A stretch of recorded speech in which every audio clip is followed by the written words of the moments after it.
So let me say a few things about why we shouldn't be trusting our perspective. So I really do mean to give it bad rep when it's operating at the subconscious level. This is an argument made by me as a lawyer. There's some habits that you can't break for living far more consciously. So the first thing is confirmation bias, and we've spoken about that. You tend to get what you focus on. Confirmation bias is the mental tendency to seek out information that's consistent with what you already believe. Warren Buffett's there because Warren Buffett, as an investor, deliberately tries to undermine the confirmation bias, what he calls the Darwinian effect, and he attributes his success as an investor to this. Here's his tip. When he sees a company that he wants to invest in, he deliberately goes and finds information which contradicts the information that he believes to be true.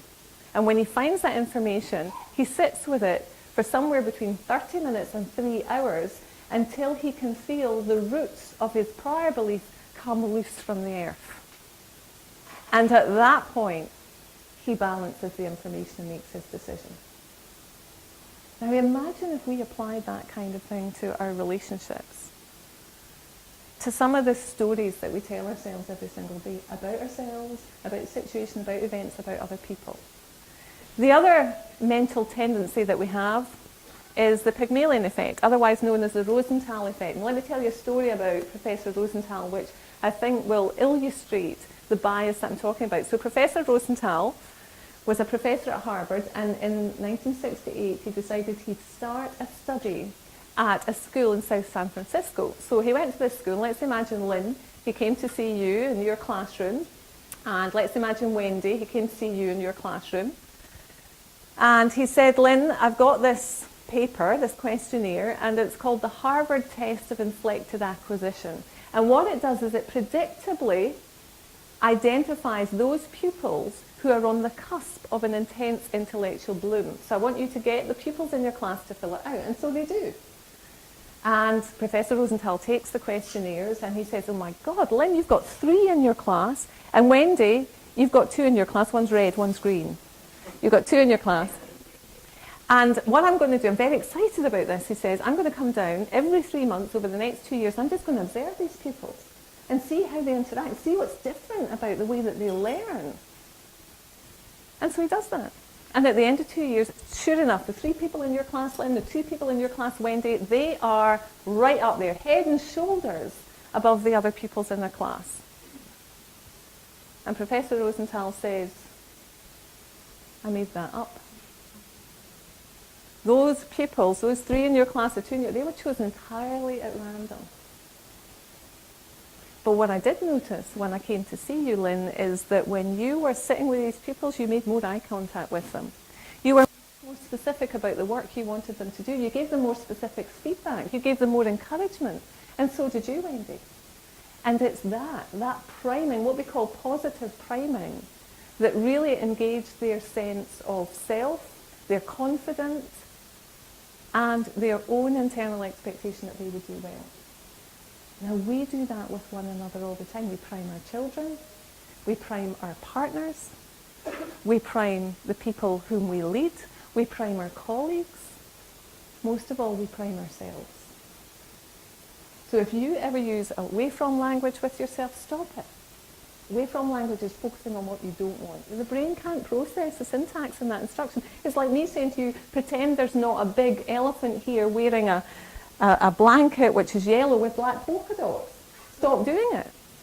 You can't. It's not the way your brain works. Attribution bias. We do this all the time. Our need for certainty. Within 3 seconds, we've already reached our first conclusion of the person whom we've just met. Within 3 seconds. That's how evolutionarily hardwired we are to get certainty about people. Trillions of neurons are firing in our brain to say, have I met someone like you before? You look like my sister-in-law. She's a cow. Oh God. You know, you must be a cow. And before you know it, you feel this antithesis and you're not quite sure why. And you're giving off those, you know, pheromones and in a negative way. And the person's like, she's a bit nippy, isn't she? And that's your dynamic started within 3 seconds. Attribution bias. We want to attribute motives all the time. Oh, she said that because she's bored. Hannah's folding her arms because she's bored. No, Hannah's probably folding her arms because she's comfortable. We attribute all the time. Well, there is an absolutely fantastic bit of research that's been done, and this is the first time that I've shared this in front of my husband. It's been a secret. And you'll find out why. When we attribute motives or intentions to other people, so we see how they act, we see how they behave, we feel that, and we immediately attribute a motive or an intention. 80% of the time, we are wrong about that. 80% of the time.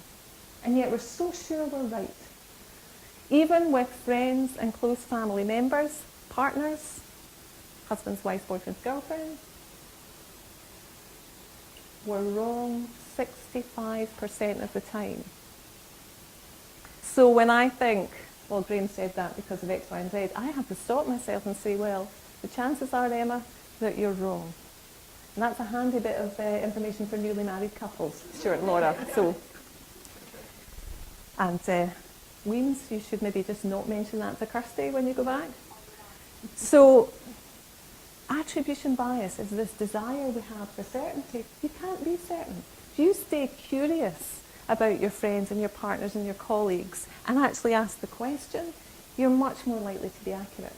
Another cognitive bias, affinity bias. Rabbi Burns wrote about that. We like people for like us, don't we? And of course, in my role as a former employment tribunal judge, we see that all that time, the automatic, don't be clear, automatic affinity bias. Where do you think racism comes from? Where do you think sexism comes from? Where do you think any of the isms come from? We need to label and stereotype people who are not like us, and you can tell I'm so passionate about this stuff. We could eradicate that, that would be incredible, and just ignore what we see and rather listen, be curious and understand. But we can't because our brains need that certainty. So we have this cognitive bias. Mental attribution theory. As human beings, guess what else we do? I give myself a lot more slack than I give you, Jock. So if Jock and I are having a chat and Jock gets angry, I come away saying, Jock's an angry person. Hazel, don't go near him. Whereas if I got angry, I cut myself slack and say, I'm not an angry person, but that situation made me angry. That's what fundamental attribution bias is. We label others, and then we say that it's the environment that caused that very same behaviour in ourselves. And that happens particularly in close relationships. So that, again, is something to watch for. And finally, the lens model of conflict. You think there are only two things going on when two people are having a conversation. No, there are six. 6 things. Let's see if we can keep track. So Irene and I are having a conversation. Irene's behaving, I'm behaving. It's a rare thing for Irene to behave, by the way, just so you know. Irene's behaving, I'm behaving. And then the next thing that's going on is I'm attributing meaning to Irene's behaviour. She's attributing meaning to my behaviour.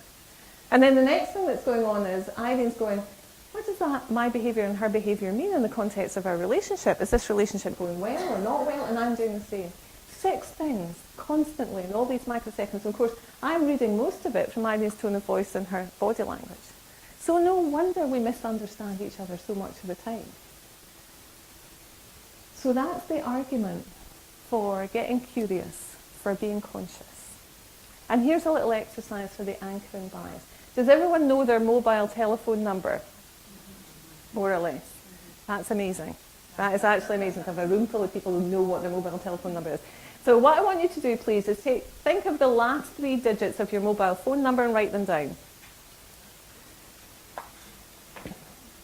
And then add 400 to that figure, and let's call that total X. Now, hands up if you think Attila the Hun was defeated, and this might be a guess, it probably is a guess. It was a guess when I did it, I admit it. The figure X, is that before Attila the Hun was defeated in Europe? Stick your hands up. 50% chance of being right, maybe. Okay, so the rest of you are after or don't know. Have I got that right? Okay, well, it doesn't matter when Attila the Hun was defeated. He was actually defeated in 451 at Chalons by Aetius. Who knew it? Who cared? Sorry if there are any history teachers in here. But this was a bit of research, a study that was carried out at Sheffield University. among a group of students. And on the left-hand side, you'll see what the anchor was, i.e. the X, the total of the mobile phone number and the 400. That anchor caused the guess about when it was that Attila the Hun was defeated, on the right-hand side. Now that anchor is a completely irrelevant piece of information, and yet it guided the guesses that people had about Attila the Hun. Those guesses were completely different than they would have been absent the anchor. Does that make sense? Now we're anchored by what people wear. We're anchored by their tone of voice. We're anchored by the one thing that they did when we first met them. We're anchored by any number of things, and that anchor is generally an entirely irrelevant factor. And again, it's an unconscious factor. So coming back to the present moment, being conscious in the interaction means that your dynamic's going to be much healthier.